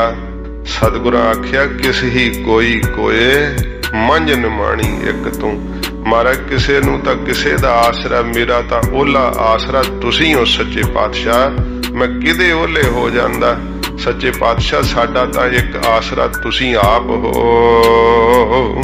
ਨਾਨਕ ਕੀ ਅਰਦਾਸ। ਮਹਾਰਾਜ ਸਾਡੀ ਇਹੀ ਅਰਦਾਸ ਹੈ, ਸਾਨੂੰ ਆਪਣਾ ਆਧਾਰ ਦਿਓ, ਆਪਣਾ ਆਸਰਾ ਬਖਸ਼ ਦਿਓ। ਆਸਾੜ ਸੁਹੰਦਾ ਤਿਸ ਲੱਗੈ। ਹੁਣ ਮਹਾਰਾਜ ਜੀ ਸਮਾਪਤੀ ਕਰਦੇ ਇਸ ਮਹੀਨੇ ਦੀ। ਸਤਿਗੁਰੂ ਜੀ ਕਹਿੰਦੇ, ਪਹਿਲਾਂ ਤਾਂ ਕਿਹਾ ਨਾ ਆਸਾੜ ਤਪੰਦਾ ਤਿਸ ਲੱਗੈ, ਹੁਣ ਕਹਿੰਦੇ ਆਸਾੜ ਸੁਹੰਦਾ ਤਿਸ ਲੱਗੈ। ਮਹਾਰਾਜ ਕਹਿੰਦੇ ਵੀ ਇਹ ਤਪਦਾ ਹੋਇਆ ਵਕਾਰਾਂ ਵਿੱਚ ਜਿਹੜਾ ਮਨੁੱਖਾ ਜਨਮ ਹੈ, ਉਹਨੂੰ ਸੋਹਣਾ ਕਿਵੇਂ ਬਣ ਜਾਂਦਾ ਹੈ? ਜਿਨ ਕੋ ਸਾਧੂ ਭੇਟਿਆ, ਜਿਨ੍ਹਾਂ ਨੂੰ ਗੁਰਮੁਖਾਂ ਦੀ ਸੰਗਤ ਮਿਲ ਜਾਂਦੀ ਹੈ, ਜਿਨ੍ਹਾਂ ਨੂੰ ਸਤਿਗੁਰੂ ਜੀ ਦੇ ਨਾਲ ਪਿਆਰ ਲੱਗ ਜਾਂਦਾ ਹੈ, ਮਹਾਰਾਜ ਕਹਿੰਦੇ ਉਹਨਾਂ ਦੇ ਅੰਦਰ ਆਸਾ ਦਾ ਹੜ ਵੀ ਰੁਕ ਜਾਂਦਾ ਹੈ, ਉਹਨਾਂ ਅੰਦਰ ਵਕਾਰਾਂ ਦੇ ਭਖ ਲੱਗਦੇ ਵੀ ਨਾਸ਼ ਹੋ ਜਾਂਦੇ ਹੈ। ਤੇ ਹਜੂਰ ਕਹਿੰਦੇ ਨੇ ਆਸਾੜ ਸੁਹੰਦਾ, ਆ ਹੜ ਦਾ ਤਪਦਾ ਹੋਇਆ ਮਹੀਨਾ ਉਹਨਾਂ ਦੇ ਤਾਈਂ ਬੜਾ ਸੋਭਨੀਕ, ਸੋਹਣਾ ਤੇ ਸੁਖਦਾਈ ਹੁੰਦਾ ਏ। ਜਿਸ ਮਨ ਹਰ ਚਰਨ ਨਿਵਾਸ। ਜਿਨ੍ਹਾਂ ਦਾ ਮਨ ਹਰੀ ਦੇ ਚਰਨਾਂ ਵਿੱਚ ਨਿਵਾਸ ਕਰ ਗਿਆ, ਵਾਹਿਗੁਰੂ ਦੇ ਚਰਨਾਂ ਵਿੱਚ ਹੀ ਵਸ ਗਏ ਐ। ਇਹਦਾ ਕਈ ਆਸਰਾ ਲੈ ਕੇ ਕਹਿੰਦੇ ਆ ਵੀ ਚਰਨ ਤਾਂ ਫਿਰ ਸਾਡੇ ਹੀ ਚਾਹੀਦੇ ਆ। ਵਾਹਿਗੁਰੂ ਦੇ ਕਿਹੜੇ ਚਰਨ? ਮੈਂ ਮਹਾਰਾਜ ਨੇ ਬਾਣੀ ਵਿੱਚ ਕਿਹਾ ਚਿੱਤ ਚਰਨ ਨਾਮ। ਜਿਹੜਾ ਨਾਮ ਵਿੱਚ ਸੁਰਤ ਜੋੜਨੀ ਹੈ ਨਾ, ਇਹੀ ਵਾਹਿਗੁਰੂ ਜੀ ਦੇ ਚਰਨ ਹਨ। ਸਾਧ ਸੰਗਤ ਜੀ, ਸਤਿਗੁਰਾਂ ਦੇ ਚਰਨਾਂ ਦਾ ਧਿਆਨ ਕਰਨਾ ਕੀ ਹੈ? ਗੁਰਮੰਤਰ ਦੀ ਧੁਨ ਨੂੰ ਸੁਣਨਾ। ਜਦੋਂ ਗੁਰਮੰਤਰ ਦੀ ਧੁਨ ਸੁਣੋਗੇ, ਸਮਝ ਲਓ ਕਿ ਗੁਰੂ ਨਾਨਕ ਸਾਹਿਬ ਦੇ ਚਰਨਾਂ ਵਿੱਚ ਤੁਹਾਡਾ ਜਿਹੜਾ ਮਨ ਉਹ ਲੱਗ ਰਿਹਾ ਹੈ। ਮਹਾਰਾਜ ਕਹਿੰਦੇ ਭਾਈ ਇਹ ਹਾੜ ਦੇ ਮਹੀਨੇ ਦੀ ਗਰਮੀ ਨਹੀਂ ਉਹਨੂੰ ਲੱਗਦੀ, ਪ੍ਰਤੱਖ ਉਹਨੂੰ ਸੇਕ ਨਹੀਂ ਲੱਗਦਾ। ਜਿਹਨੂੰ ਅੰਦਰੋਂ ਵਕਾਰਾਂ ਦਾ ਸੇਕ ਨਹੀਂ ਲੱਗਦਾ, ਉਹਨੂੰ ਬਾਹਰੋਂ ਸੇਕ ਕੀ ਲੱਗਣਾ ਹੈ? ਜਿਹਨੂੰ ਅੰਦਰੋਂ ਵਕਾਰਾਂ ਦਾ ਸੇਕ ਲੱਗ ਰਿਹਾ, ਉਹਨੂੰ ਬਾਹਰੋਂ ਵੀ ਸੇਕ ਲੱਗੇਗਾ। ਤਾਂ ਮਹਾਰਾਜ ਕਹਿੰਦੇ ਭਾਈ ਅੰਦਰੋਂ ਬਾਹਰੋਂ ਉਹ ਸੇਕ ਨਹੀਂ ਲੱਗਦਾ ਜਿਨ੍ਹਾਂ ਨੂੰ ਹਰੀ ਦੇ ਦਰਸ਼ਨਾਂ ਦੀ ਪਿਆਸ ਲੱਗ ਜਾਂਦੀ ਹੈ। ਇਹ ਸਤਿਗੁਰੂ ਜੀ ਨੇ ਹਾੜ ਦੇ ਮਹੀਨੇ ਦੀ ਸਿੱਖਿਆ ਮਹਾਰਾਜ ਬਖਸ਼ਿਸ਼ ਕੀਤੀ ਹੈ। ਤੋ ਅੱਜ ਆਪਾਂ ਲੜੀਵਾਰ ਕਥਾ ਨੂੰ ਵਿਰਾਮ ਦੇ ਕੇ ਤੇ ਮਹੀਨੇ ਦੀ ਕਥਾ ਸਰਵਣ ਕੀਤੀ ਹੈ। ਸੱਚੇ ਪਾਤਸ਼ਾਹ ਮਹਾਰਾਜ ਜੀ ਕਿਰਪਾ ਕਰਨ, ਹਜੂਰ ਦਾ ਅੰਮ੍ਰਿਤ ਪਵਿੱਤਰ ਉਪਦੇਸ਼ ਸਾਡੇ ਹਿਰਦੇ ਵਿੱਚ ਵਸੇ। 2 ਦਿਨ ਦੇ ਹੋਰ ਦੀਵਾਨ ਨੇ, ਸ਼ਨੀਵਾਰ ਤੇ ਰਾਤ ਦਾ ਦੀਵਾਨ ਕਰਕੇ ਆਪਾਂ ਫਿਰ ਚਲੇ ਜਾਣਾ। ਆਪ ਸੰਗਤਾਂ ਤੋਂ ਖੁਸ਼ੀ ਲੈ ਲੈਣੇ ਹਨ। ਸੱਚੇ ਪਾਤਸ਼ਾਹ ਮਹਾਰਾਜ ਕਿਰਪਾ ਕਰਨ। ਪਹਿਲੀ ਵਾਰ ਮੈਂ ਨਿਊਜ਼ੀਲੈਂਡ ਆਇਆ, ਆਪ ਸੰਗਤਾਂ ਦਾ ਪਿਆਰ ਉਤਸ਼ਾਹ ਵੇਖ ਕੇ ਬਹੁਤ ਮਨ ਨੂੰ ਪ੍ਰਸੰਨਤਾ ਹੋਈ ਹੈ।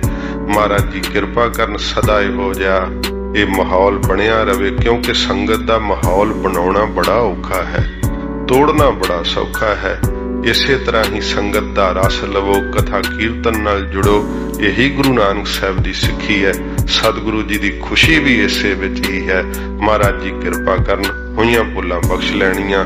ਆਓ 2 ਪੰਕਤੀਆਂ ਪੜ੍ਹ ਕੇ ਫਤਿਹ ਬੁਲਾਈਏ ਜੀ। ਪ੍ਰਭ ਤੁਧ ਬਿਨ ਦੂਜਾ ਕੋ ਨਹੀਂ, ਨਾਨਕ ਕੀ ਅਰਦਾਸ। ਆਸਾੜ ਸੁਹੰਦਾ ਤਿਸ ਲੱਗੈ, ਜਿਸ ਮਨ ਹਰ ਚਰਨ ਨਿਵਾਸ।